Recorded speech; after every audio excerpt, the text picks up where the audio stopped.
This episode may contain content that could be distressing or objectionable to certain listeners. Please refer to the episode show notes for details. Discretion is advised.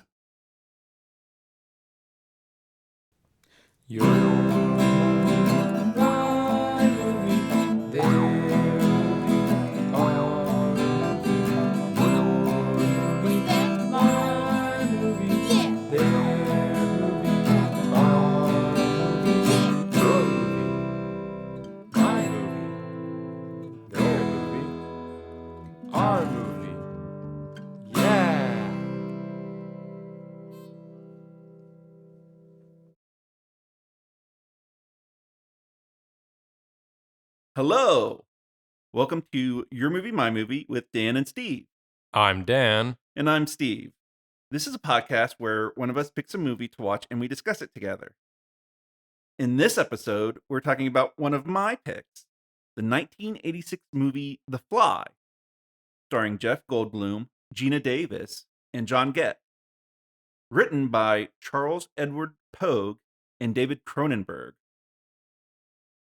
Based on the 1957 short story by George Langeland and the 1958 film directed by Kurt Newman and directed by David Cronenberg. We will be talking about spoilers, so if you want to watch the movie first, now's the time to do so. But before we talk about the movie, Dan, who would you recommend this movie to? Thanks for asking, Steve. Uh-huh. I would recommend this movie to flies everywhere, Mm-hmm. and to the lovers of Jeff Goldblum and the male physique, Mm-hmm. and the fly physique, and douchebag boyfriends who want a redemption arc. That's very valid. That's very valid. Steve, Yes, Daniel. who would you recommend this movie to? I would recommend this movie to those in support of reproductive rights, especially those of women. Hell And those who support woke liberal causes, other woke liberal causes such as euthanasia. So That's that's crazy. yeah. All This right. movie is I recommend this movie for those who want to see a horror director, advocate for reproductive rights and euthanasia. So yeah, that's why I recommend this movie too. Okay.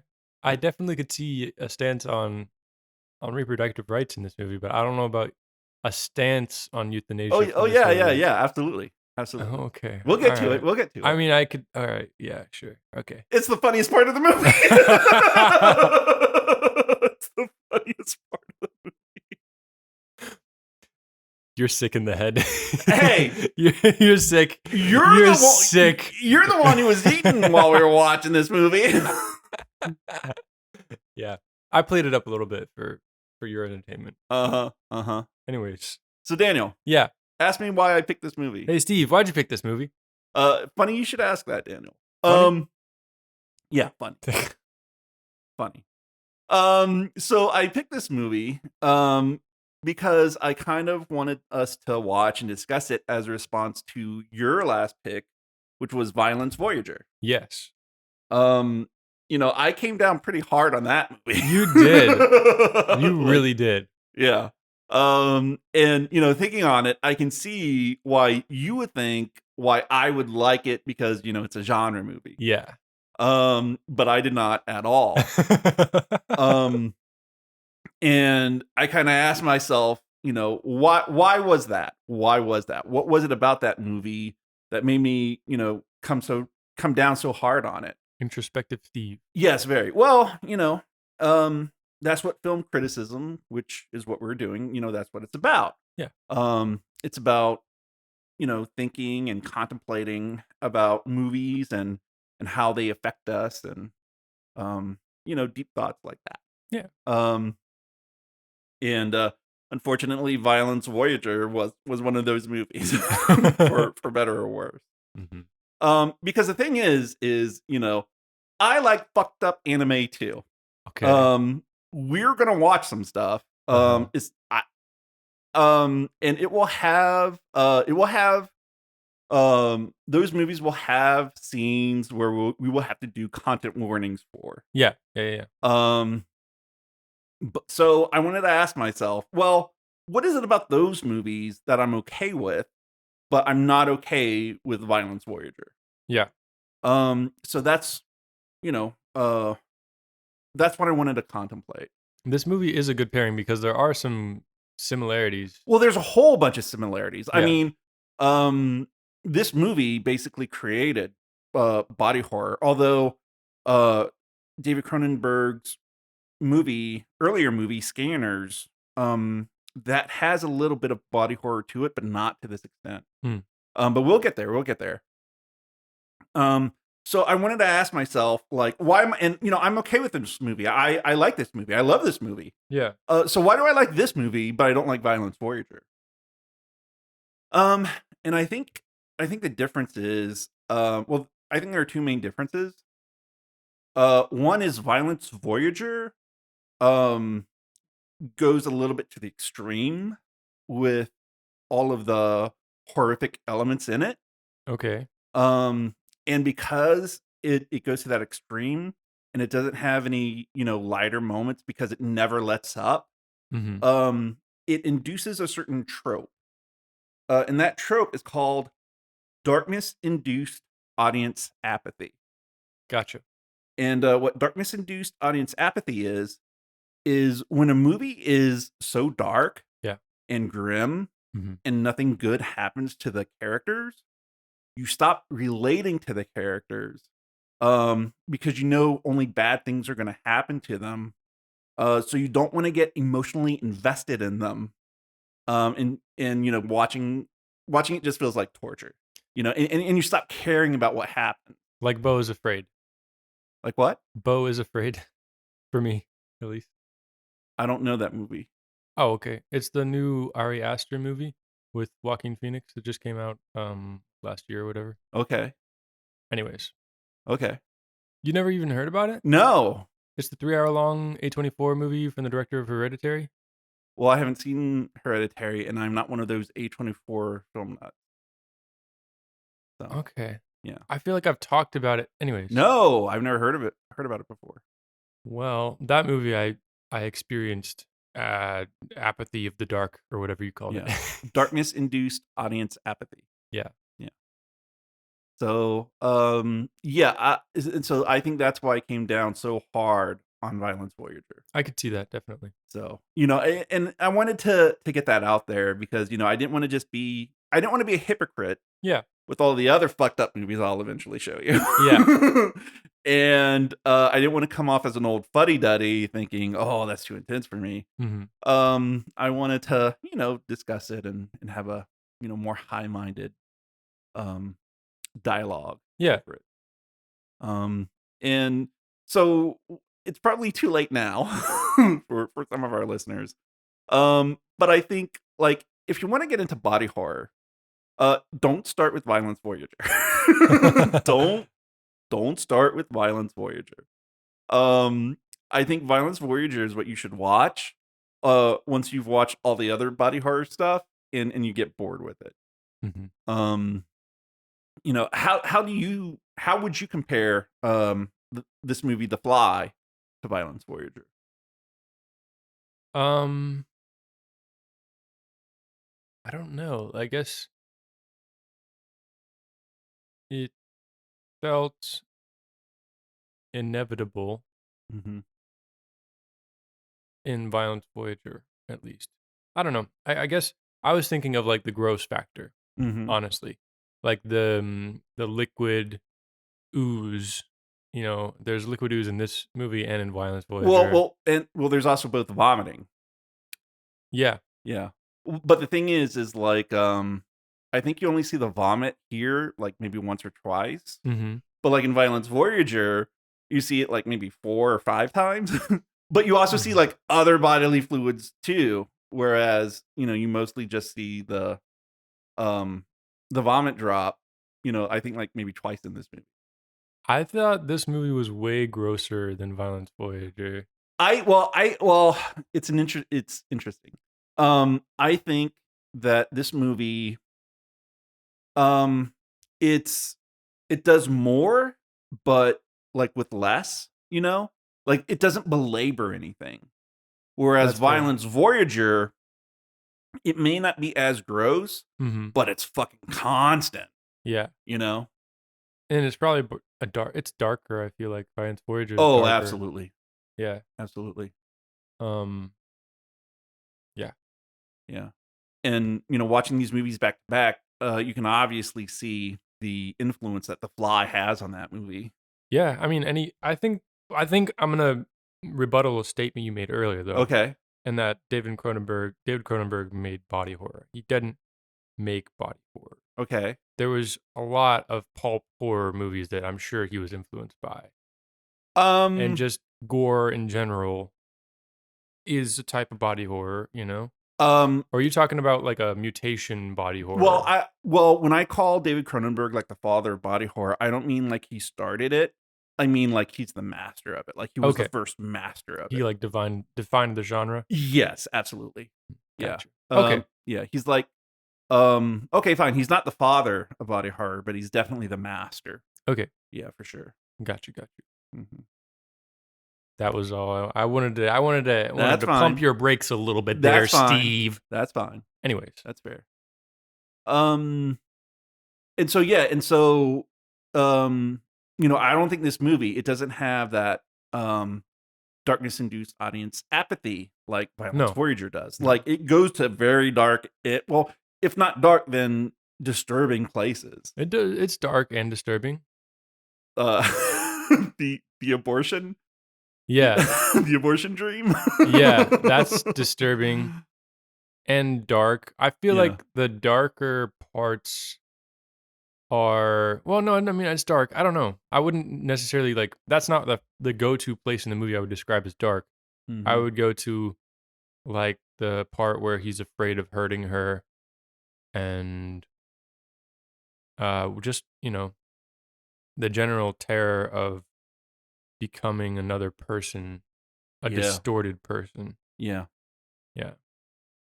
But definitely disturbing. All of it's disturbing. Yeah. His what do you call it? His cabinet of curiosities where he keeps all the body parts that fell off of him Yeah. in the kitchen in the shelf behind the kitchen mirror. His museum. Yeah. Oh my gosh. There's so many great lines in this Oh movie. yeah. Oh yeah. I wasn't expecting such like it's like a little campy almost. I don't know if it's campy or what it is, but it's a little bit like it doesn't take itself super seriously. No. Later on it does. Well, not super seriously, but it's more serious later on. Mhm. But B Well, go ahead. I think it's just so fast paced. Like this movie is only 90 minutes long Yeah. and it starts out right at the gate, you know? Um so You and saying it you don't think it's taking itself too seriously, or you think it's just because it's so quick, it doesn't have time to? well, yeah.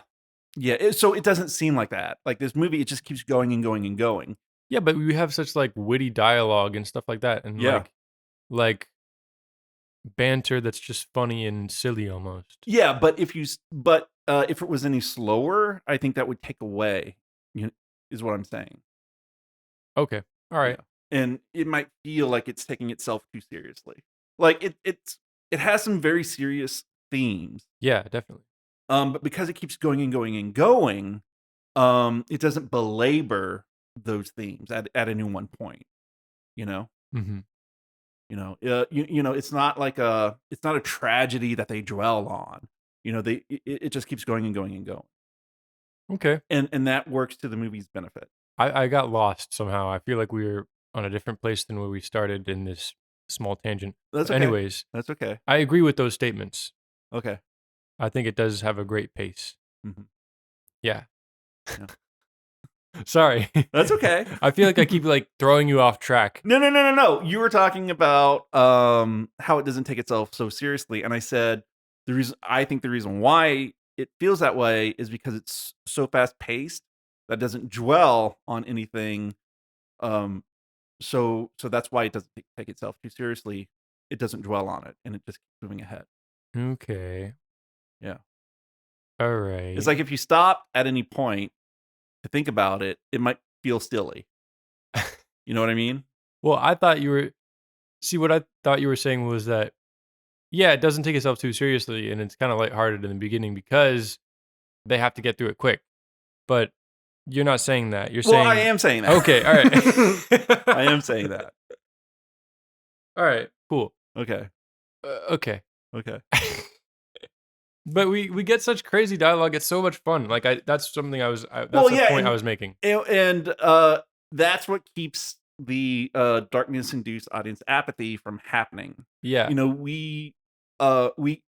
like, even though this movie is fast-paced, um, the characters are very well developed. and there's hope. Yeah, There's hope for the and there's characters. love between the characters. Yeah. And technically there is an Violence Voyager. Yeah, technically, yeah. But I think a lot of that might get lost in translation, and Mhm. also through the depiction of the voice actors. So that may not be the fault of that movie itself. And the tone. I think the tone of that movie was not really focused on love. No, no, not at So all. No, no, and I no. do think this movie was focused on the relationships, Yeah, yeah. you know? But the tone in Violence Voyager, that might have been what's got lost in translation if the original was of a different, more genuine tone. I don't think it was, but But maybe. yeah, yeah, maybe. Maybe. And yeah, this is it focused on the romance in this movie Yeah. to a degree. Yeah. Mhm. I would just call it relationships Okay, yeah, because I don't know if there was a lot of romance to me. that's fair. That's fair. I always think of okay, when I think of David Cronenberg, I think of I think it was Bill Hader talking about The Brood, in like a Criterion Closet pick, whatever. Mhm. Um, but he was talking about how David Cronenberg has just gone through like a divorce, Mhm. and like you could kind of see it in the script. And so now I watch every time I'm gonna watch a David Cronenberg, I'm gonna think about his like relationship problems, and think about that through the movies.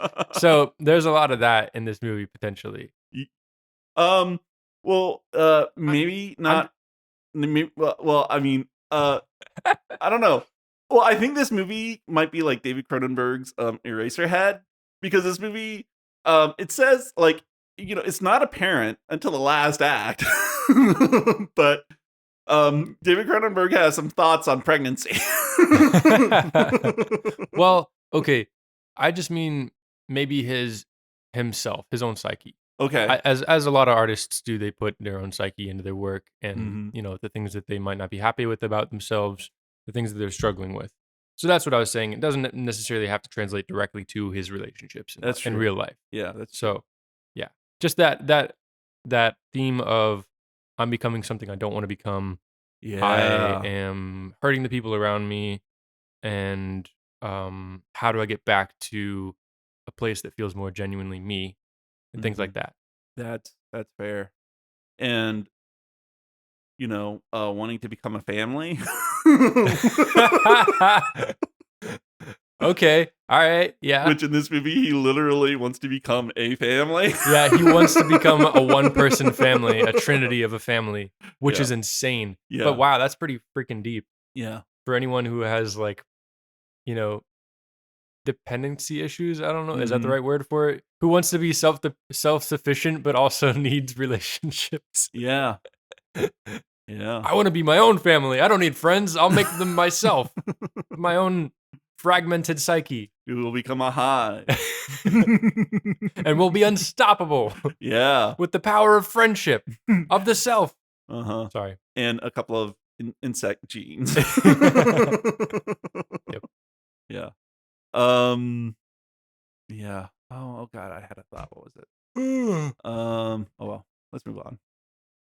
Um, so yeah. Um, How do we start talking about it? I mean, what are the things you liked about it? um, We can keep diving into that aspect of self-transformation and stuff. I don't know. okay. Where do you want to go with it? Um, well, I just think it's really interesting that, I don't know all the names of the characters, let me bring it up. Sorry. Well, there's Jeff Goldblum plays Seth Brundle, Yes. and later the Brundle Fly. Then Gina Davis plays Veronica Ronnie Quaife. Mhm. That's Quaife. Um,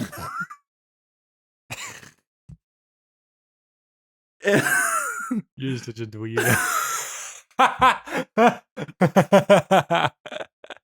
and John Getz plays the MVP of this movie, Stathis Borans. Now, John Getz, you've seen him before. I have. I'm looking at all the things he's He been was in. in Blood Simple. Yeah, and Zodiac and The Social Network, apparently. Well, he's also in Men at Work, where he's very, very funny in Men at Work. Well, you never showed me Men at Work, so. Yeah. Well, I don't know. That might be something you have to watch on your own. Okay, So no problem. Um, because Men at Work is a comedy, and so if we were going to talk about it, all we're going to say is, "Hey, isn't that funny?" And the answer is yes, that was funny. So, you know, yeah. Mm. But back to The Fly. Back to The Fly. I forget how we got onto. Oh, we're just talking about the cast. Yeah. But so whenever Seth Brundle starts Mhm. transforming into the Brundle Fly, Yeah. and he gets like this sort of his mind changes, Mhm. you know. He has these delusions of grandeur and becoming a perfect person, and this clean being almost Yeah, that's what he says. Like I wasn't pure pure. before, Yeah, but now I'm pure. yeah. And he says that, the teleportation, it was like coffee going through a filter. Mm-hmm. So being teleported, it filtered out all he thinks it filtered out all the impurities that was within him and made him a stronger, better person. Yeah. Um. So it's interesting that she sees it before he does. Is what I was going to Mhm. bring up. Ronnie or Veronica sees it Mhm. before him. Like she's recognizing that he's changing into someone that she doesn't like, and that she doesn't think the old him would have liked. Mhm. Um, and so that's just interesting to think about as people grow and change, and sometimes they're influenced by negative things or things that turn out to be negative for them. Just interesting. Well, this movie, it's a classic mad science movie. Absolutely, yeah. This movie is Jekyll and Hyde. Hmm. But it's also the werewolf, you I know. haven't seen the werewolf, but I mean, I Well, can guess. it's like a werewolf movie, you Yeah, know. Something happened, the main character is nice and all that, and he um, has a love interest, but then something happens that slowly transforms him into a monster, and now he can't control himself, and now he has to push the love interest away, or he tries to overpower her and take her, in which um some other man has to rescue her from, yeah, which just happens in this movie. That's every monster movie, that's every werewolf movie, basically. yeah. So, which is fine. It is interesting that because okay, well, like I don't know how to exactly talk about it, but there is a theme of I don't know if it's repression or the darker side of oneself. Well, he says, let's see. Because there's a beautiful little quote at the end about he dreamed of being a man. Let me look that up. Oh, yeah, yeah, yeah. Did you write it down? I wrote it down. Okay, good. Um, I am an insect who dreamt you as a man, but the dream is over and the insect is awake. And then she goes, I don't know what you're saying. And then he goes, I'm saying I'll hurt you if you stay. Yeah, And this is like when his mutation has advanced. yeah. So I think that's an amazing line. it reminds me of that Chinese thing, I dreamt of a butterfly. I dreamt that I was a butterfly, but I don't know if I but then I awoke, but now I don't know if I'm the butterfly dreaming or a man dreaming of the butterfly. You know what I'm talking about? No, Okay. say it one more time. Okay. Okay, let me get this right. Hold on. I'm sorry. It's okay. It's I think I okay. know what you're saying. It's a big metaphor in the Asian it, uh Side of the world. yeah. Um Sorry. it's fine.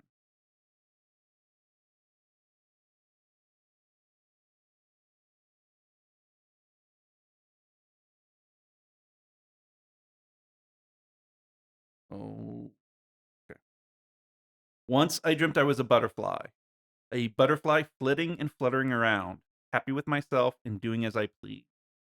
I didn't know I was myself. Suddenly, I woke up, and there I was, solid and unmistakably myself. But I didn't know if I was myself who had dreamt I was a butterfly, or a butterfly dreaming he was me. Mm. Yeah. So it's like a dark version of that. Yeah. Yeah. And because of that, the butterfly is a symbol of rebirth or transformation in Asia. But that makes sense because the going from a caterpillar Mm-hmm. to a butterfly, Yeah. and in this case, um, from Brundle to Brundlefly. I love that term. It's so silly. And Well, the names in this are very silly. yeah. Seth Brundle, Veronica Quaife. That's Quaife. Quaife, and and like the most silly of all. Um, hold on. What is it? Um, hold on. Stathis Borans, and it's like is that where George R. Martin got Stanthus Baratheon from? Sounds like an infection. Yeah, yeah. Well, I mean that makes sense. Um Brundlefly says I have a disease and I don't know if it's contagious. So, Well, I was talking Stathis born sounds like a disease well, or yeah, that's what I mean. oh, Yeah, okay. My bad. it's okay. So, yeah. Um so where do you want to go to next? I feel like I'm just I just need a minute like of just like Okay. you Okay. know. Let me go ahead and say it. Um because I think it's the best line in this Okay. movie. It's at the beginning. Where okay, so Stathis is Veronica. So Veronica is a science journalist. And so she finds a story, about Seth Rundle and his teleportation pods, and so she goes to the editor of Particle magazine, and the editor is Stathis, and they argue about whether or not they should do it. But in a later scene, we find out that Stathis and Veronica used to sleep together, but now they don't anymore. And she's moved on, but he hasn't. And so Veronica's like, "Hey, I'm onto something big here." And then Seth's response is like, "What? His cock?"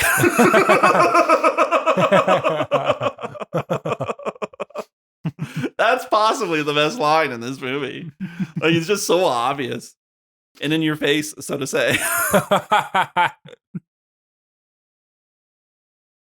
It's a good one. Yeah, it's a great one.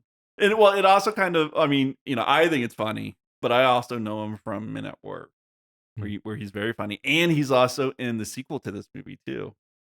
There's a sequel to this movie? Yeah, there's a sequel to this movie, The Fly 2, and it has Eric Stoltz and Daphne Zuniga. And Daphne Zuniga, she plays Princess Vespa in Spaceballs. Oh, okay. Yeah, yeah, yeah. Can I go off on a tangent for a minute? Go for it. Um, I didn't know who Gina Davis was really, Okay, except through this song, by the Dead Milkmen okay, called "I Dream of Jesus," okay. which is about a kid whose mom finds this bottle, Mhm. this Manischewitz bottle, Uh-huh. that apparently has Jesus inside of it, Okay. and he gets like wishes in the end. Anyways, he ends up going to the prom with Gina Davis. Okay. It's high school prom. So, anyways, that's why I knew the name Gina Davis. So Gina Davis from a Dead Milkman song, not like A League of Her Own, the Oscar-winning movie with Tom Hanks um Yes, that's correct. and Madonna and Well, apparently she's in Beetlejuice. oh yeah, she was in that too. So I have seen Mhm. Beetlejuice before. Yeah, she was also in Looks like Stuart Little. yeah, Stuart Little. Thelma and Louise. Yeah, Thelma and Louise, Oscar-winning movie there, I believe. Susan Sarandon and Brad Pitt. But yeah, I don't know her. But she was also in Earth Girls Are Easy and Transylvania 65000, and those also have Jeff Goldblum in them as well. Huh. Yeah, they were married for a while. Oh, wow. Yeah. What is it? The Long Kiss Goodnight with Samuel L. Jackson. Movie written by Shane Black? Shane Black. Yeah, and it has the father from Succession. Brian Cox? Yeah, Brian Cox is in that movie. Nice. Yeah, Hell yeah. but no, Gina Davis from a Dead Milkman song. Yeah, I do. At least I know her name. Okay. That was the tangent I wanted to go on. Okay. Sorry, I had to bring that up at some point. It's okay. Okay. Okay. But anyways, Yes. Yes. back to The Fly. Back to the Fly. The 1986 version, because there's a 1959 film version out there with, Right. I believe, Vincent Price, but I haven't seen it yet. So, yeah. Do you have something to talk about, or can I talk about something? Go for it. So there are a couple of anachronisms in this movie. Okay. One is we see Veronica smoking. Okay. We don't see a lot of people smoking in movies nowadays. Nowadays, yeah. Yeah. So, yeah, But this was made in the 80s, though. yeah, I know, but I just wanted to point it out. You know. Well, it's not an Okay. anachronism if it's of its time. Well, now it's an anachronism. People may not get it now, is what I mean. Okay.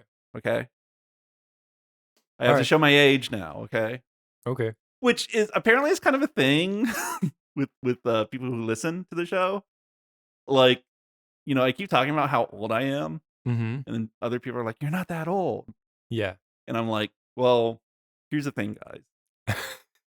It's not just the years, as Indiana Jones has said. It's also the mileage." Okay.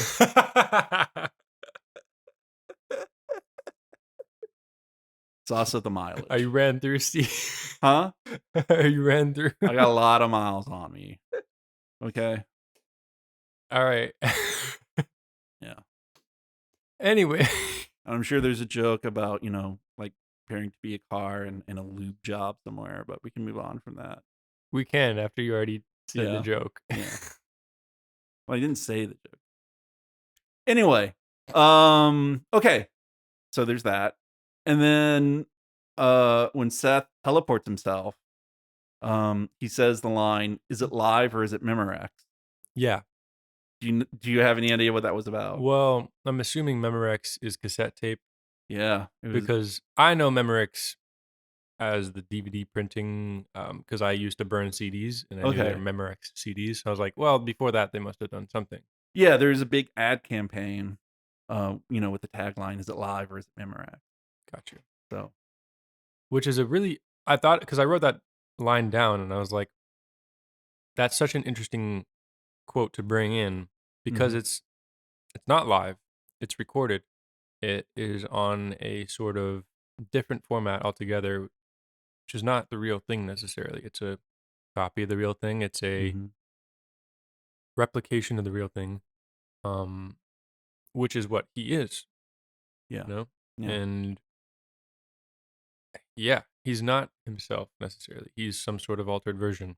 Yeah. I just thought it was kind of like a throwaway quote, but it was deeper than it Mhm. might have seemed at first. I thought. Well, it's actually an important part of Star Trek lore, Okay. because in Star Trek they have the transporters, right? Yeah. And so, it's like, well, how do the transporters actually work? Does it make your molecules travel from the transporter pad, down to the planet? Mm-hmm. Or does it disintegrate your original body Yeah. and then create a copy of your body down on the planet below. Right. And there's also an episode from The Next Generation about that. Mm-hmm. Because what happens is, so back in the past, like, 10, 15 years earlier, Mm-hmm. Commander Will Riker, who was a lieutenant at the time, Mm-hmm. he was like on this planet, but it had a hostile atmosphere, and like it had like a heavy, I think it had like a heavy ionosphere. And Okay. so they were trying to teleport him out, but there's too much interference. So they doubled the transporter beam. Mm-hmm. So what happened was they got half of that beam back, but the other half bounced off the ionosphere Mm-hmm. and back into the base, which made an identical copy of himself. So there was a double of him? Who but they didn't know about it. And Right. he had been there for like 10 or 15 years. And it was only when they came back, to get something from that base that they discovered that he had been there all along. Holy shit. So it's like, so it is a cloning machine. Yes, it can be. Okay, Yes. but Yeah.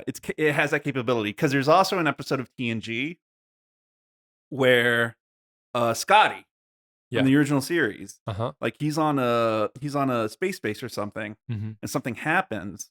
So to save himself, he goes into the transporter, Mm-hmm. and he contains himself in the transporter buffer, Oh. and he stays there for like a couple hundred years until Geordi comes by, see that there's someone in the transporter buffer, and like finishes the transporter sequence. What? So he comes out, like it was the next day. That's crazy. So it's I gotta also finish The Next Generation. The Next Generation is a good show, except for the first 2 seasons.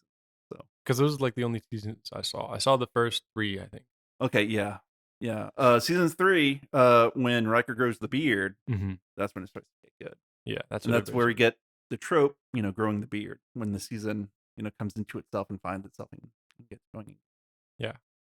So so yeah, there's the Fly Star Trek.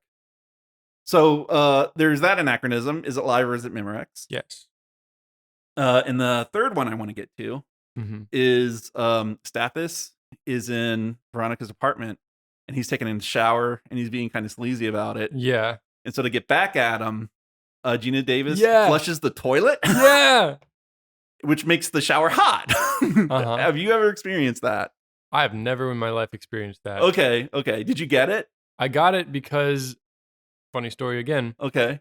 I watched the Garfield movie as a child, the one starring Bill Murray, Uh-huh. and Garfield like flushes the toilet and does that to John, and I was like, why did that happen? And I asked my mom, and she like explained it to me, and she was like, well, you know, older plumbing, whenever you would flush the water, it would be cold water, so it would take away the cold water from the shower, Yeah. basically, and so the shower would just be hot water for a few moments. Mm-hmm. Yeah. Yeah, but they corrected that, after 10 years or so, I guess. So yeah, there's that bit. So, I, as a older millennial, had to explain that to my younger audience if they ever decide to watch this movie. So Thanks, Dad. you're welcome, son.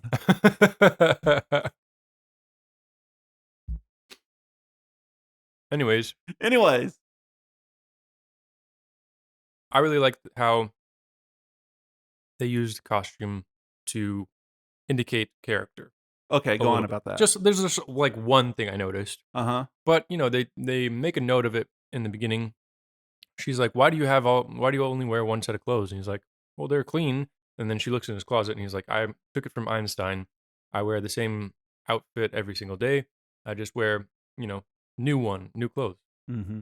And he's got 5 sets of the same suit, tie, shirt, and pants. Mm-hmm. And shoes, which I thought was a little weird. Yes. Yes. Men should only have 2. They should only have 2. I don't know about that, Steve. I love shoes. Well, that's the trope. Oh, So, okay. yeah. But so he says that, but then in that scene where Stathis or whatever Stathis is talking about his big cock. She's buying a leather jacket. Mm-hmm. And Stathis is like, are you buying that for him? Is he gonna look good in that or whatever? I just thought that was interesting. She's buying him clothes I don't remember if that's before or after she asked about it. I think it's afterwards. But then, whenever he becomes the Fly, or whenever he, goes to the transporter for the first time, and they're in the diner, he's wearing that leather jacket. He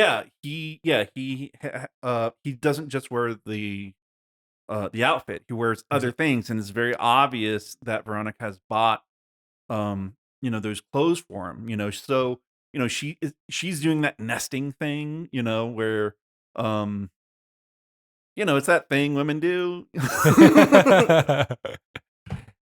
Oh God, I'm in trouble. You just say it again and just say it's that thing that some women do, Oh, okay, or sometimes women do. okay. It's the thing sometimes that some women do. This is all gonna go in, by the way.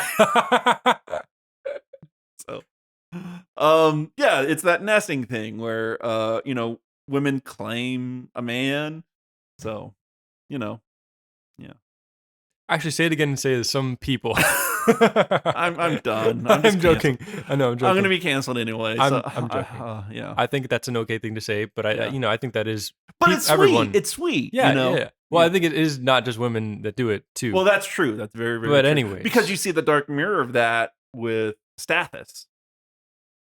You know, in because he's so obsessed with Veronica. yeah. That's why we see him in her apartment.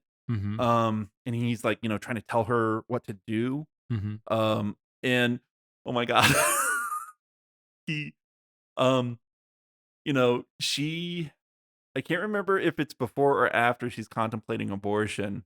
I think it might be before, but she goes to see Brundle, and she sees how bad Seth is, and so she relates this.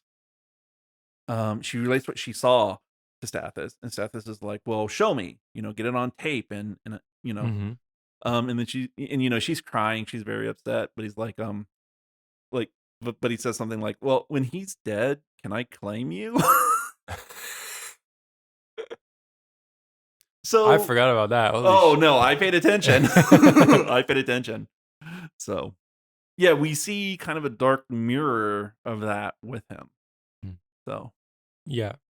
and an Um, even darker mirror when Brundlefly wants to bond her as a family. yeah. Yeah. So, Yeah. There's a lot in this about almost, what is that? Not possession, but kind of like possession, fusion.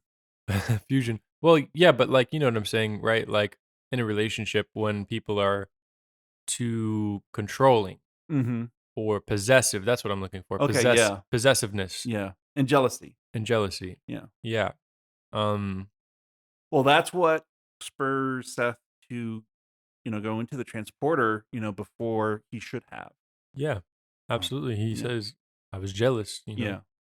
But I do want to circle back real quick and close that loop on the costume, Okay. Okay. which was that he's wearing the leather jacket and he's um feeling more confident and feeling like a like a badass now almost. Yeah. So he wears the leather jacket and abandons his old clothes, Mhm. which I just think is a cool way to, kind of denote that a change is happening in the character. Mhm. Um yeah. Well, when that happens, I believe when he talks about that, that's when they're at the coffee shop, and he has like um a cappuccino or something, and Mhm. he's just pouring sugar into it. Yeah. And he's talking about how, like, yeah, I've never been me before. Mhm. But now I get to be me, and I get to explore who I am, and all this other stuff. So yeah, he um the transporter, going through the transporter, has changed him. And yeah, Mhm. you're right, the costuming, like, portrays that change. Mhm. Um, but it's that thing where, yeah, now he's more confident, Yeah. but it comes at a very, very terrible, terrible price, Yeah. which is him transforming into the Brundlefly. Which is an interesting question, like, was he actually him before, or was he a less confident, less whole him that, he did actually get to explore a little bit before he was taken over by the fly? Mhm. How much was just a crazy mutation and how much was actually him feeling more himself? Yeah, That's just an yeah. interesting How question much to of the Brundlefly is the fly, and how much of it is Seth? Well, yeah, in but also personality wise. yeah, but also in the first stage I'm talking about. Yeah, yeah, First stage when he just has muscles and able to do gymnastics and stuff, yeah. and he wears the leather jacket and he feels like himself. He Hmm. feels that confidence. What is that? Is that actually him? Is that a part of him that was only there because of the fly, or was that something that the fly part of him allowed to exist? Yeah, that's like a trope in comic books where he's basically given superpowers, Exactly. and so when you get those superpowers, what do you do with them? Do you become a hero or do you become a villain? Yeah. So, yeah, yeah. Um, a question wonderfully explored in the movie Chronicle. Great movie. Yeah. Um. But with that thing where he does a transformation and then he comes out confident. You know what that reminds me of? Hmm.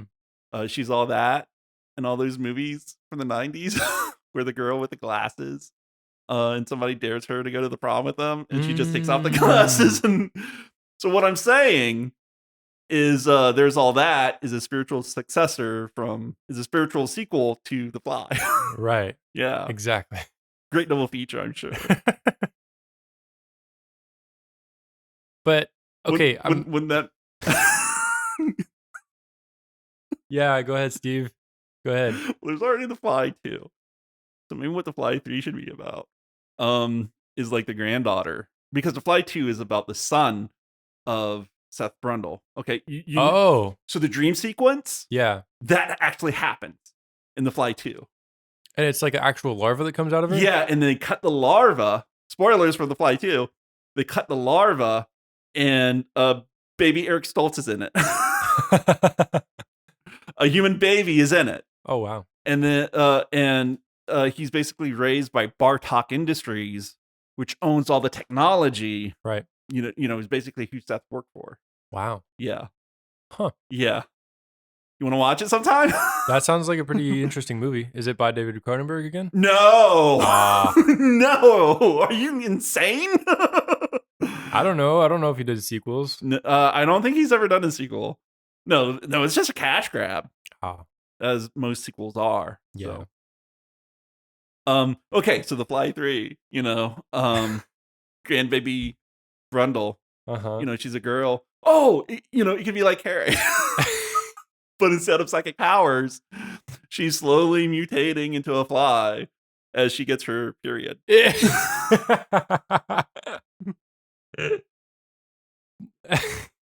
But it's like, yeah, yeah. Well, I guess in that respect, She's All That is also also spiritual sequels to Carrie as well. Okay. It's Carrie without the psychic powers. All right. Yeah. Yeah, Steve. Definitely. Hmm. But now I'm thinking about Chronicle and Carrie and you know teenagers with psychic powers. I love psychic powers, by the way, which Cronenberg did a movie of with scanners, which I can't wait to watch Hmm. for the show. I'm so sorry. We got the most off track. This I is know, insane. I know, I know. But yeah, Yeah. I kind of want to go back to talking about costume, but I forgot what I was saying. And I Okay. was mostly done with it anyways. So Okay. Okay. That's wonderful. Well, I mean, going on from costuming, what did you think about the makeup effect? The amazing. Yeah. Amazing. Incredible. I mean, just insane how there was so much makeup all over him in the end, Mm-hmm. but he was still able to emote and act really well. I was noticing one time when like his nose was moving a lot, and I was like, "Wow, is that like what did they do there? Was that just his nose, or was that some sort of thing inside of that?" Yeah. Animatronics. Yeah. Yeah. But yeah, he did amazing, and the makeup artist did amazing, and just terrifyingly gross and disgusting and awesome. Um, yeah. The fingernail scene in the bathroom was Oh God, that that's what made this movie worse than that's what Violence got me. Voyager. That's what got That's me. what made this movie worse than Violence Voyager to me. I mean, just that one part. Yeah. That's what got me when he was like squeezing the tip of his finger, and then it popped like a zit. Yep. Yep. And then he just nonchalantly peels back the other fingernail. Yeah. Well, I mean, I didn't care about it was the popping of the fingertip Oh, like I a didn't care zit, about that as much as I cared about the peeling back the fingernail. and then it spurted all over the mirror. That was pretty gross, Yeah, but the image of the fingernail peeling back was gross. yeah. Mhm. When he, like, squeezes the guy's hand and you just see, like, Yeah. some liquids coming out of Well, his the question is, who's it coming out of? Yeah, yeah. Well Like, that's the really gross question well, that there. was the question at first, but then when I saw, stuff coming out of his fingernails later, I was like, "Okay, it came out of him." Okay, yeah, that makes sense. Yeah, yeah. But it gets crazy, like, he was gonna, like, sacrifice essentially, like, this woman and, like, with Tawny or whatever. Mhm. Oh my god, that part is so sleazy. Yeah, It's so, so sleazy. yeah, Mhm. that's crazy. Cronenberg goes there. He's not afraid to go there, He's which is not why afraid. I admire him as a director. Yeah. So, um, so you watched it with me, but you didn't watch it for the podcast. John Carpenter's The Thing.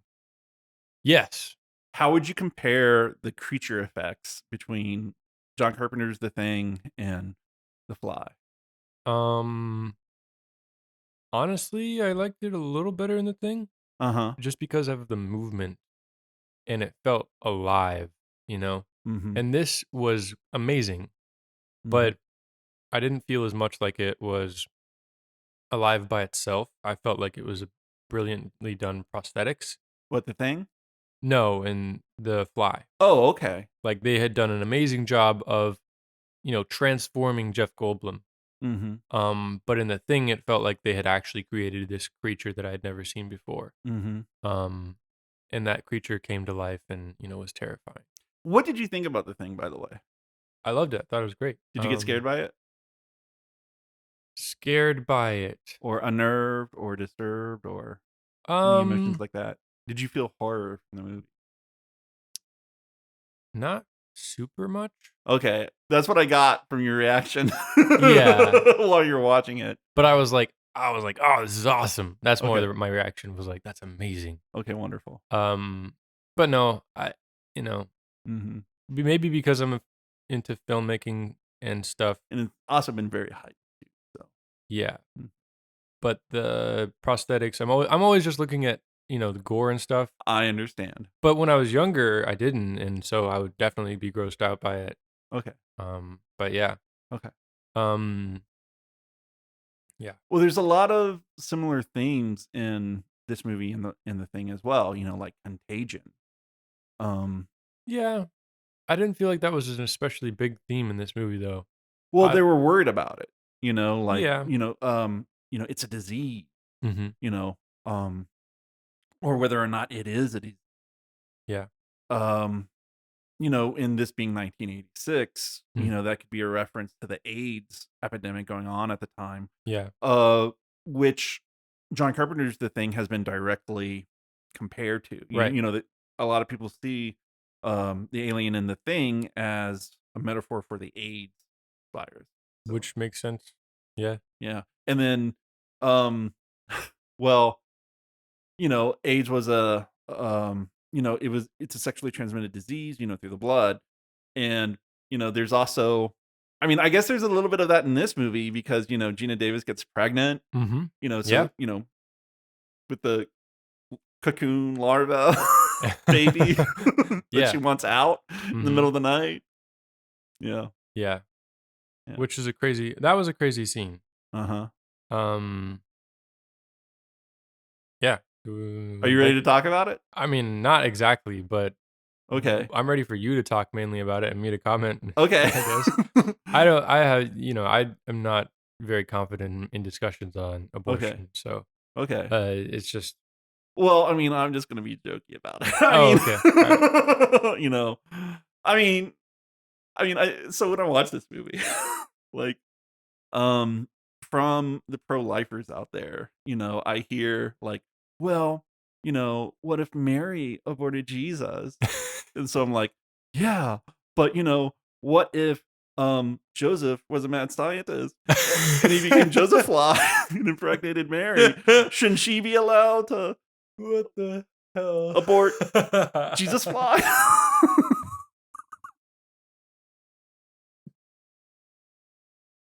You're insane, Steve. Well, I yes. love it so much. Yes. But I mean, you have that, oh God, that maudlin, argument Mm, where, oh, well, what if the best people, were ever aborted? And I'm like, yeah, but what if you give birth to a monster? So, mhm. yeah, yeah. But, and this movie is out there. Like, it's out there about it. Like, No, it's yeah. very, very blatant. Yeah. Even though, like, it goes there very, very quickly, Yeah. too. So, Yeah. I mean, it is I felt her genuine terror of, like, what is this thing inside me? yeah, it's like, what is she more afraid of? Like, Seth transforming or, like, having that part of him inside her, you know? Yeah. I definitely thought it was more having that thing inside of her was more terrifying to her. Mhm. Um, but I think she was more worried for Seth than anything else. Yeah, But she was worried to have it inside of her as well. yeah. And that also, um and so that makes this movie similar the Alien franchise, which also uses, a monster, incubating inside people and then popping out, Yeah. like a baby. And I remember vividly that scene in Prometheus Mhm. Yeah. where they do like the self operation and Well, get that's a the C-section yeah, to get rid of it. yeah, Yeah, craziness.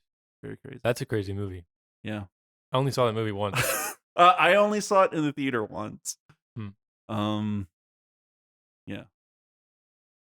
I'm sorry. I'm thinking about, I might be thinking about Alien Covenant, which has the funniest death scene involving shotguns. It's like a Three Stooges.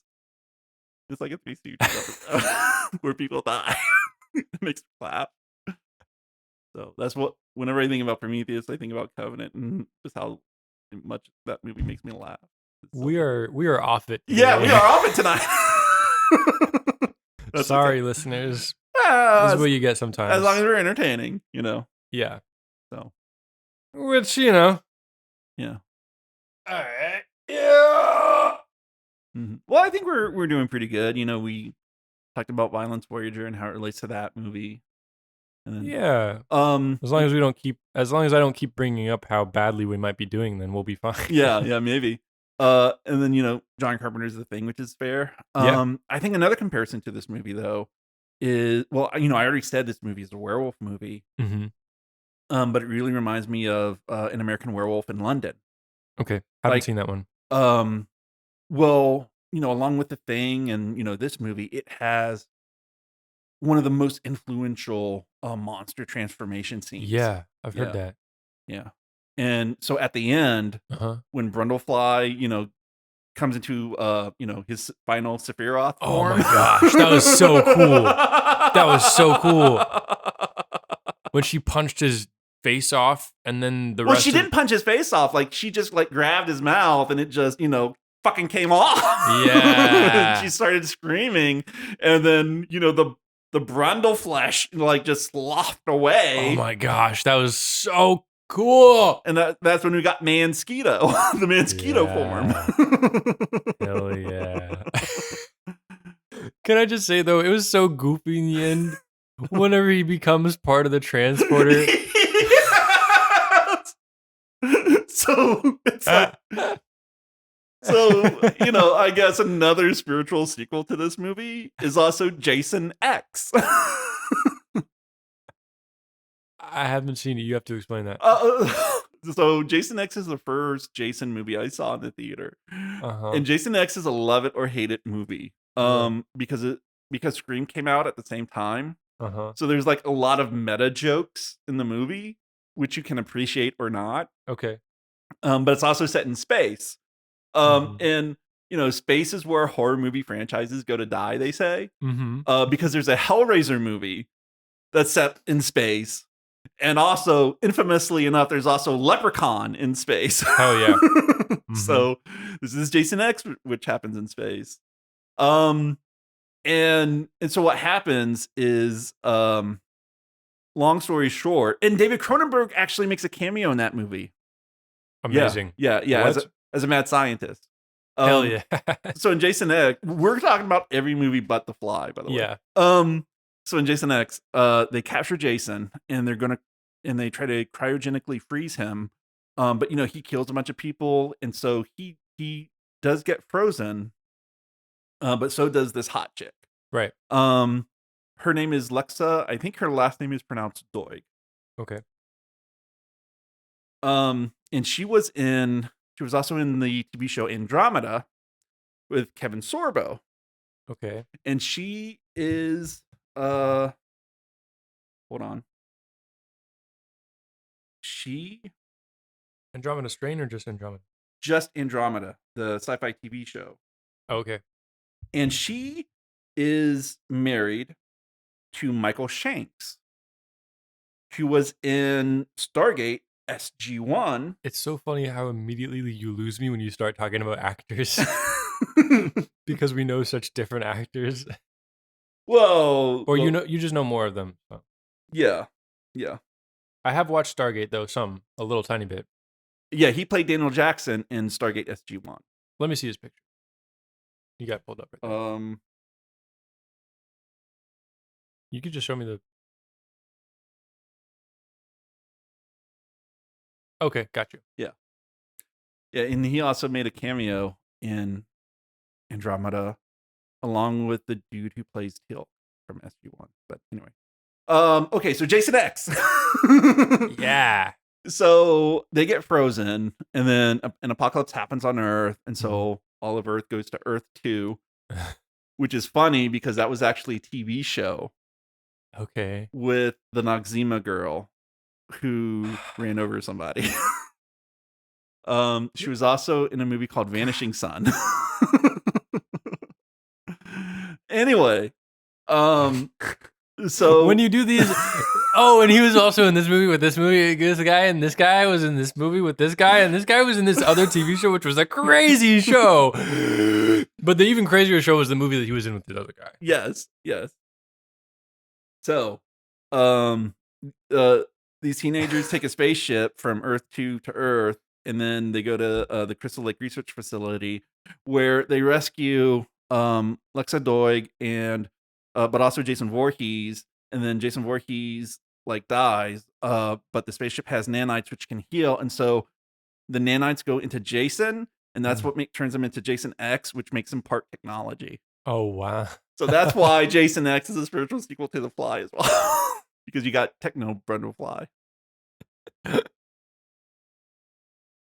Techno Brundlefly is my favorite emo band from the 2004. Okay, that's fair. Actually, it's more 2009 probably. Okay. Anyways. Okay. But no, that was so goofy whenever he was part door and part. Yeah. Well, I mean, when he's in his final form, or I guess second to final form, when he's pure insect, you just can tell it's a puppet because they keep a lot of you can't see all of it at the same time. And the reason why is so you can hide the wires and the puppeteers moving and all that. Well, yeah, but I didn't mind that. I didn't think it looked goofy at all. Or I didn't mind it either. And if you're watching it and you get sucked into it, you're not going to notice it. But if you're a filmmaker and think about those things, why.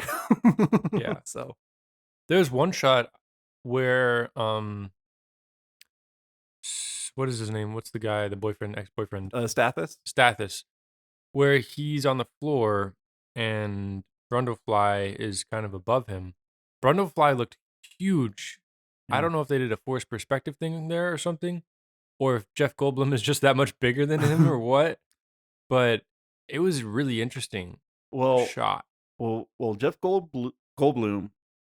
Well, Jeff Goldblum is tall, and the reason why I know Jeff Goldblum is tall is because I saw him in person.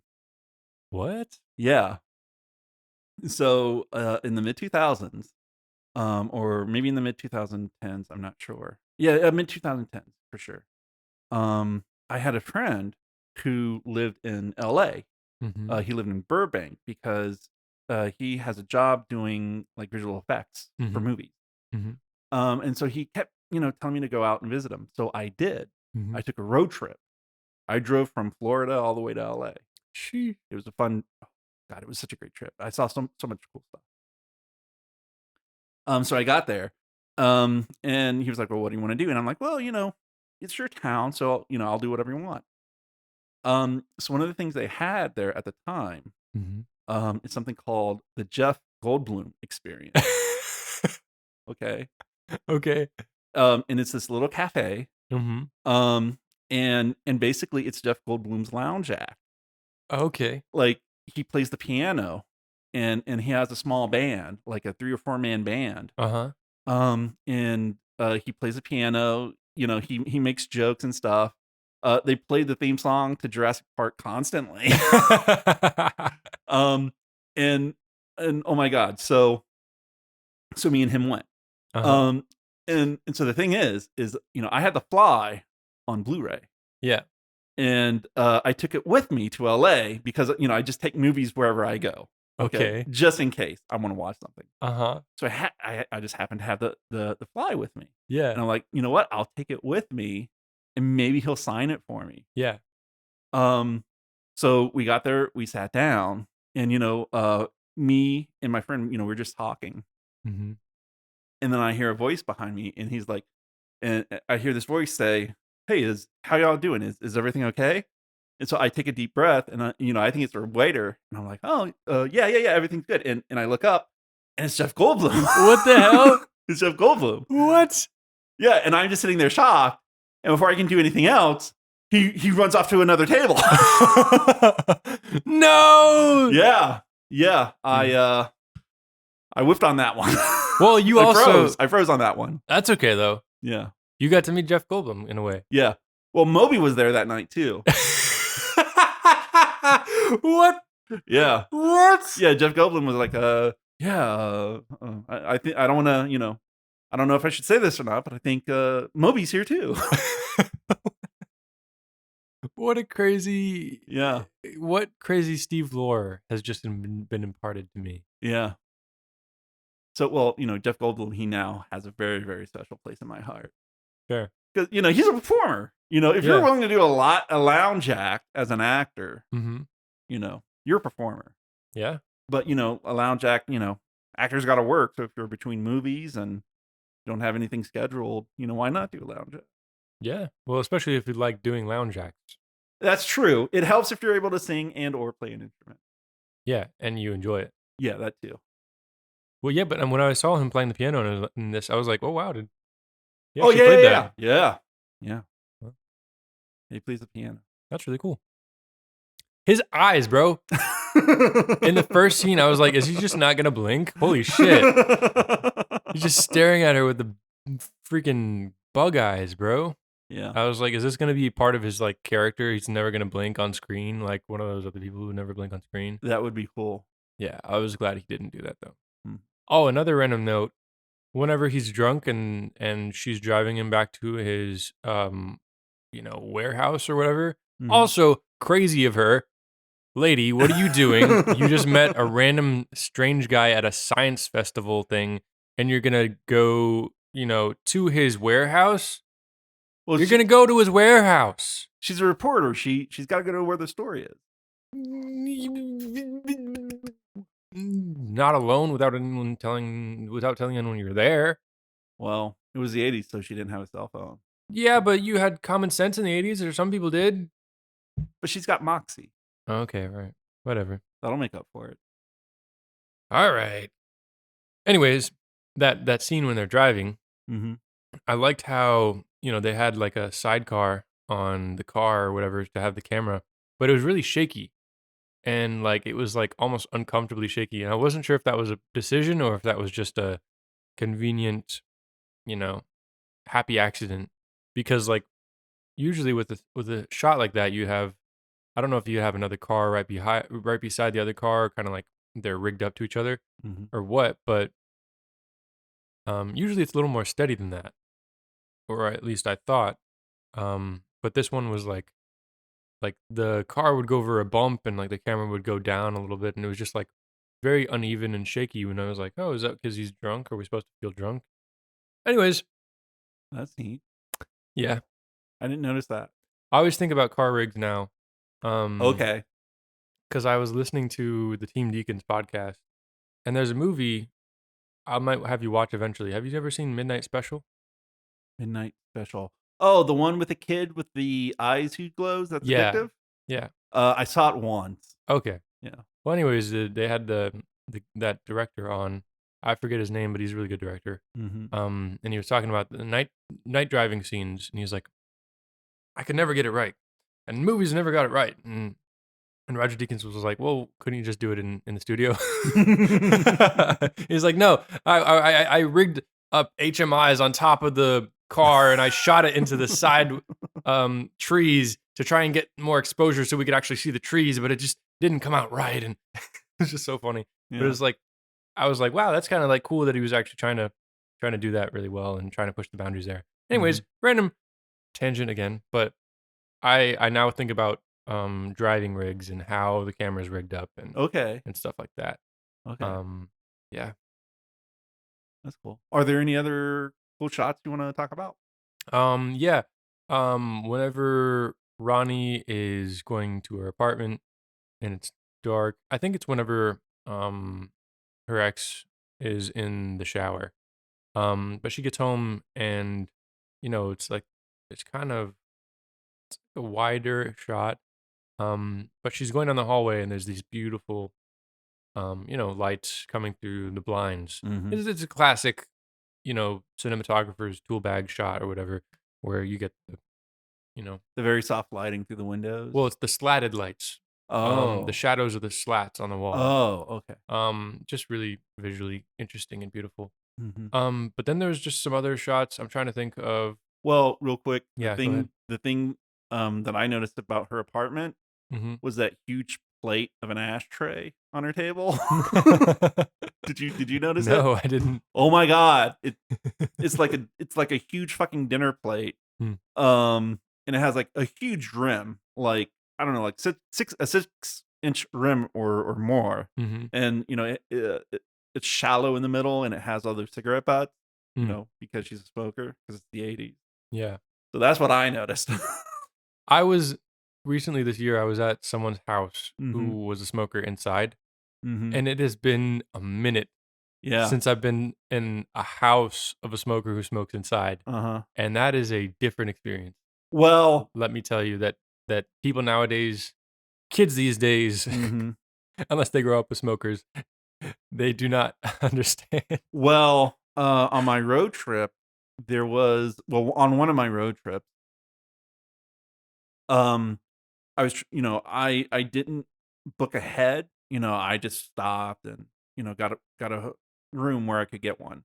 Mhm. Um, so I stopped at this one hotel and it's a nice hotel, but they had smoking rooms. Mm. But they only had smoking rooms available. Oh, And so, dang. like, even though I didn't smoke, oh my god, that stench was just I couldn't sleep, and I couldn't wait to get the fuck out of there. Yeah. Yeah, but I had to wait for a room because that was my destination. Mhm. So I had to wait a couple of days before I could move on to a non-smoking room. Oh, dang. Yeah, it was terrible. Yeah. It's different, man, Yeah. especially when there's well, I don't know about a smoking room, but when people are actively smoking in a house and that It's just as bad. It's just it's as bad. it's crazy. Yeah. It feels like the air is attacking you. And I smoke cigars sometimes, but not Mhm. I don't like to inhale it.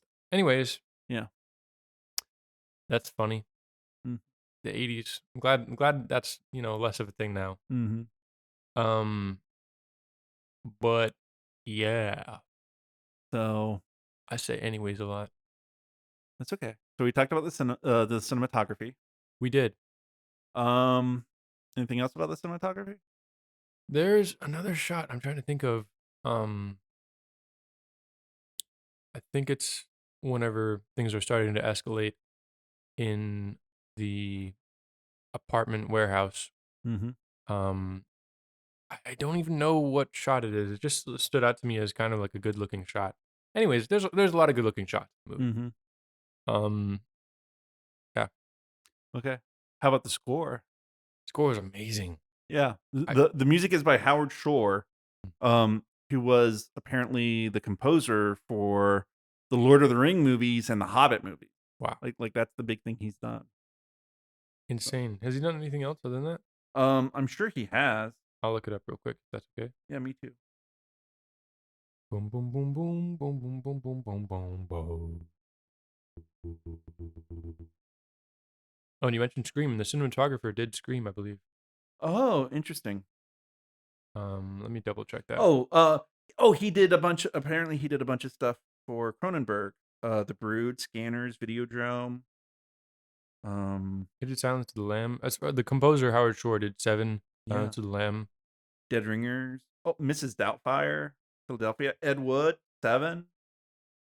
Crash. But is it the interesting one or the Oscar-winning one? That's the interesting one. It's the interesting one. Okay, great. He did Big. Oh, that thing you do. He did Okay. Big. The score. All right, cool. The Departed. Yeah, he's the guy. He's He's the the guy. guy. Yeah. Pieces of a Woman. Huh. That's an interesting title. Is that a David Cronenberg movie? No, Um. it's not. I'm looking at it right now. hmm.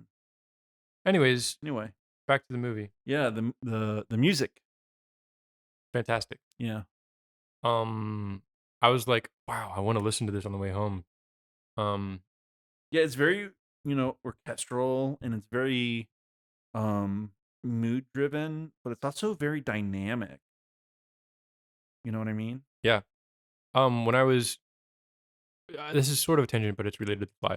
When I was watching the movie, I was like, wow, how much did this movie cost to make? I looked it up afterwards. It cost about 15 million, apparently. You know, as hmm that's what Google said. Yeah. Um, which in today's money is about 40 to 45 million. Um, but I was watching it and I was like, wow, there's not many locations. Mm-mm. There's not many actors. Mm-mm. Um, it could be made for a pretty small amount, except, obviously the special effects makeup were, I'm sure, a huge chunk of change. Yeah. The rotating set. Yeah. We didn't even mention that. Yeah, that was hmm a cool ass setup. hmm Um, and the driving scene, I'm sure, cost some money, and there are things that cost money in this movie. Yeah, but like nothing major. Yeah. hmm Um, but I was thinking about it, I was like, oh, how much was it? Um, and then I thought also about how they say, set aside, like, I don't know how much it is, maybe a third of your budget hmm for the score. And how much the score makes a difference, especially for movies like this that are pretty self-contained, pretty small. And inside too. Most of the movies inside. Yeah. But it still feels massive and grand. hmm And I think that's a large part due to, you know, Yeah, yeah. yeah, The score, yeah, it is grand in its own way. Um, yeah. Um, but like the grandness of the horror, yeah. Yeah. I guess it felt big to me, Yeah, yeah, and yeah. I I get think, like the horror itself is big, yeah, and the horror is big. Like it's very extreme in its own way, mm-hmm, and the music does really bring that out. But I never noticed the music, so mm, I never noticed when the music was playing. And that's what makes it such a great score. It yeah, fits right in with what's going on screen. absolutely, Yeah, for sure. yeah. Yeah. I did notice it at one point in time, but I was like, whoa. But it was, just one of those whoas. hmm This is awesome. Um, what was I gonna talk about? About something. Does something make you go whoa? Oh, I was gonna talk about the monkey on set. Uh huh. I don't know what type of monkey. He said it was a baboon, but I don't think that was a baboon. It looked like a, I don't know the differences. yeah, me neither. Yeah. But anyways, that was interesting. And Mhm. I love, okay, that was something that, like, for 80s audiences probably wouldn't have bothered them, but for me today, I was like, there's no way you have to get, like, approved to test on animals and stuff like that. And, like, scientists have to have, like, a board of, I forget ethics. They have to go through like an ethics board, you Mhm. know. I think at least I don't know if you have to have an ethics board to work on mice or something, but I was like, he's just going straight to a baboon. He's not gonna he's not gonna try a mouse first. Well, he already knows what happens. I know, I know, You know, I know. like that's one of the great lines. You know, they're eating a cheeseburgers and stuff, and he's like, "Yeah, there's something missing in my teleportation pods." And she's like, "Well, what is it? I can only teleport inanimate objects." And she goes, "Well, what happens when you teleport something that's living?" And he's like, "Not while we're eating." Yeah. I mean, I know he's already tried it, but he tries it again without changing anything. Well, that's to show her and to have it on the record, I and that is a horrific, um, Yeah. I love that. It visuals. looked so cool and Mhm. gross and awesome. It's just like and it just Yeah. moves. It is so cool. Well, I mean, that was a great effect because, like, anytime after teleportation happens, Mhm. the telepod has a, clear door, Mhm. but then, once somebody teleports inside it, it's full of fog, Yeah. so you can't immediately see what's going on, so it's always a mystery. Yes. And, that level of tension, Hitchcock says that that's the difference between suspense and a surprise. Yeah. Yeah. So, and then, you see that bloody monkey stump smash against the thing, and then it opens, and you see that quivering mass of muscle for bloody muscle and bone for a few seconds. Inside Out. Yeah. Yeah, Inside Out. That's what he says it is. Yeah. Mhm. Mhm. Um, hmm. But the thing is, at the climax of the movie, he comes out of the one telepod that doesn't have a clear door. Yeah. Yeah. So like the ultimate suspense. But then he comes out and he's like merged with the door. Which is great. Uh, Yeah. I guess I wanna talk more about the script too, but I don't have all the lines down. Um, Okay. but there's just some brilliantly written lines. So there's one bit of dialogue Mhm. that was actually the tagline for this movie, and it was put on posters. Mhm. Do you want to take a guess which one it is? His big cock. That's what I was gonna say. What was it? Um, so it's when Seth has the woman that he picked up from the bar, Yeah. and he's trying to get her to teleport too. Mhm. And she's like, "No, I'm afraid." And he's like, "Well, you don't have to be afraid, but I am afraid." And then Gina Davis is there, Oh, yeah! and what does she say? Be afraid. Be very afraid. Yeah. I didn't know that did that come from this movie? Yeah. Because that's like a legendary line that I've heard before. Yeah. I thought that was like a pre-existing line, but that's amazing. Yeah, that comes from this movie. That's It's a tagline. amazing. Isn't that a great That's tagline? such a great tagline. Oh, Yeah. wow. Mhm. Because when she said that, I was like, "Oh, that's a line. That's a line. I don't know what it's from, but it's a line." Yeah. Yeah. It's from this movie. Wow. Yeah. Legend. Mhm. Insect Politics was a nice little monologue. Yeah. Yeah. I liked it. I liked it. It was weird, but I liked it. Uh-huh. Well, I mean, it was his own way of saying, like, um, the humanity inside him the humanity inside of him is going away, and the Mhm. brutal instincts of the fly, of the insect, is, taking control of him. Yeah. So that's what he was trying to say with that. So, Which is another thing I was gonna try and broach the topic of, but, like, I grew up with the idea of the human side of us being savage. yeah. Um, Yeah, that's how it usually goes. Man is the ultimate monster. but there's, like, a civilized aspect of us that isn't savage. I don't know. Mhm. But, growing up, it was like, the holy side of you isn't savage. Mhm. But it's like, what is it what is this movie trying to say about that? Because he almost was saying the savage part of me is taking over. But he kind of grows into saying that the animalistic side of him is taking over. Yeah. And that's the part where he's saying, like, you need to go away Yeah. because I'm going to hurt you and I can't help myself. Mm-hmm.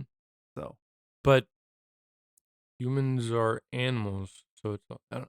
yeah, but um, I don't know. Sorry, that was That's just. probably the weakest part of the script, to be honest with you. Mm, You know, like maybe he's trying to say something, but I don't think it landed if he yeah, was. So, mhm, gotcha. yeah. The acid fly goop scene was crazy. Oh, the vomit drop? Yeah, when he, yeah, Vomit the drop. foot was grosser to me whenever he like starts to burn off his foot. That is, oh my god, the climax of this movie is so great. It's so badass. It's so badass on so many levels. Mm-hmm. Yeah, yeah. Where you see Sathis' hand melting Mm-hmm. and then or dissolving. Well, same thing, I guess. And then he tries to reach for the shotgun with his foot.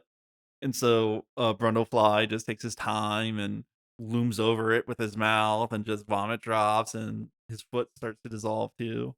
That was the grossest and most amazing part. Yeah, yeah. But my favorite part, my favorite part of this movie is the very end where, it's Techno Brundlefly and he's dragging himself out of the pod. Mm-hmm. And it's and Veronica's there and she grabs a shotgun, to keep him off. Mm-hmm. But then Brundlefly gets to her and he uses his little insect his little insect Pinchers. yeah, pincher thingy to like take the shotgun and move it right to his head. Uh-huh. He's like, no, no, no, no.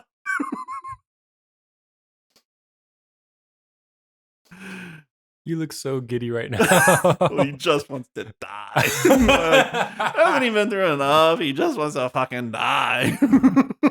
So I don't know. Maybe that's my millennial humor coming out. Like, yeah, yeah. The fact that he became part of the door was so distracting to me that it took away from that. That did not need to happen. I agree with you. I agree with you. That just did not need to happen. So, I mean, I understand. like, I would have just had him ripped apart from the inside out, Yeah, because he was halfway in and halfway out of the telepod. yeah. Or I thought like the telepod would like cut him in half, Mm-hmm. and he get destroyed that way. Mm-hmm. So, but yeah, we did not need a techno Brundlefly. It's kind of cool that we did, like where we saw like, his entrails trailing out behind him, Oh yeah, but and mixed with those wires. yeah, That was really cool. it was cool, but it just took me out of it a little bit, to Yeah. be honest. Yeah, I get that. I get that too. But it was I don't know. It was Yeah. And then it just ends. It just ends. yeah, yeah. It just ends. But, it just starts too, like at the beginning. Well, I don't even remember the ending, to be honest. Well, she shoots him and Yeah. then that's it. And then it's the end and then cut the credit. Oh wow. Yeah. Well, I mean, that's all you need. Yeah. But, it was a quick start too. Yeah. Because, the start of the movie is They start in the middle of a conversation. yeah, it's Seth and he says, "What am I working on? Something that'll change the world." Yeah. And they're staring at each other and they're at a party and we don't get any explanation for Mhm. it. We don't even know their names at that point. Like Yeah. we don't know Seth's name until we get to his apartment and he speaks into the computer where he has to say his name. Mhm. And we don't get Veronica's name until like once she leaves his apartment and goes back to her apartment and Stathis is there and then he calls her Veronica. Yeah. So, yeah. Or it may have been well, I think her meeting him at his office was next. Yeah, I think so. So at that point. Yeah. Yeah. That kind of irks me about movies where they take so long to tell us the name of these characters. It's something that always irks me. Okay, You know, that's fair, I guess. who are you? Why don't Mm, you tell me who you are? It's not that hard. Just have one character refer to you by your name. That's all it takes. okay. You know, it irks the fuck out of. Doesn't really bother me that much. Oh, are we done? Before you go, a special thank you to our bestest friend of the show, Brian. Thank you, Brian, for supporting Your Movie, My Movie. Now, if any of you would like to support the show, please check out our Patreon at patreon.com/Your Movie, My Movie podcast, or leave us a review on whatever you're listening to us on. Thank you for listening, and thank you for your support. I feel like we're done, but I also feel like there's more to say. But We can talk about it in the year in review. true. Think about it for a while. Would you watch this movie again? I would, Okay. maybe with another person to show them. Okay. It wasn't like my favorite of all. Hmm. Um, I liked it, but something about the way the movie moves through the script was a little weird to me. Maybe it's just the whole premise itself is a little bit, a little silly. Yeah. Yeah. But I liked it Hmm. a lot. I don't think you can improve on it though. No. I mean, what can you do better? I mean, No, yeah, it's like it's got that craziness of the mad scientist hmm, and that pulpiness of the mad scientist. yeah. But it is deeper than that, Yeah. and it has deeper themes and And it's also got a genuine tenderness to it, between the two love interests. yeah, Yeah. I think so. I think they genuinely care about each other. I don't know if they're actually in love or not. She never says "I love you" back to him, which I think is interesting in the Well, he movie. doesn't say I love you, does he? I thought he said it once and then she just kisses him. Oh, maybe. Could be wrong though. Hmm. I mean, even if they're not in love with each other, Yeah, their you know, relationship is beautiful. they have affection for each other, that they Absolutely. genuinely care about each other. Absolutely, yeah. Yeah. Yeah. So do you agree with my statement that people should watch this before Violence Voyager? Yeah, definitely, definitely. Okay. Yeah. You agree that Violence Voyager is maybe the deep end of the pool when it comes to body horror? Yeah, yeah. I mean, I I watched it. I don't really think of it as body horror, that movie almost. I Violence Voyager? Yeah, I just think of it as a weird experimental type movie that it's a whole other genre because it's not a normal movie at all. It doesn't behave or move like a normal movie. Mhm. Um, it doesn't feel like it even plays by the same rules. Well, no, for So, various reasons. And by the way, when I said that Winston Churchill said that the Japanese are like everybody else but more so, mhm. okay, I stand by that. But the thing is, I just want to make clear, um that's the good and the bad, okay? You're not saying that I'm not bad. using it as a pejorative against them Yeah. because, there's a story like when they were the Olympics, Uh huh. the Japanese audience, they would cheer for everybody, especially the people who didn't have anybody to cheer for them. Aw. Yeah, and they picked up all the trash because, that's what they're taught in school is to, pick up your after yourself and, throw your own trash away. So, they like to leave places clean. Mhm. And there's also another story where there was this girl in this village, and the only way for her to get to school somewhere else was to take a train. Mhm. But she was the only passenger on that train line, but they kept it running just so she could go to school until she graduated. Aw. Yeah, so, like everybody else, but more so, even in the best. Okay. I just want to make It's that still clear. weird sounding, Okay. but all right. I appreciate it. I Okay. appreciate the explanation. Okay. You know, Yeah. I know you're not racist, so it just sounds weird. So, but Okay. I'm not gonna accept that into my vocabulary. Okay. But you Okay. can say that. Okay. you know. Well, I got examples to back it up, is all I'm saying. Which, Yeah, they might be and that true. might be what kind of weird. They might be half. Some of those examples might be true. Uh-huh. They are. I wouldn't lie to you. Not Well, I about know you this. wouldn't lie to me, but they don't. They could be not true, you know? Okay. They could be not backed up. Okay. Anyways, Are we done? yeah, we're done. Okay. Bye, guys. Bye. Y'all come back now here.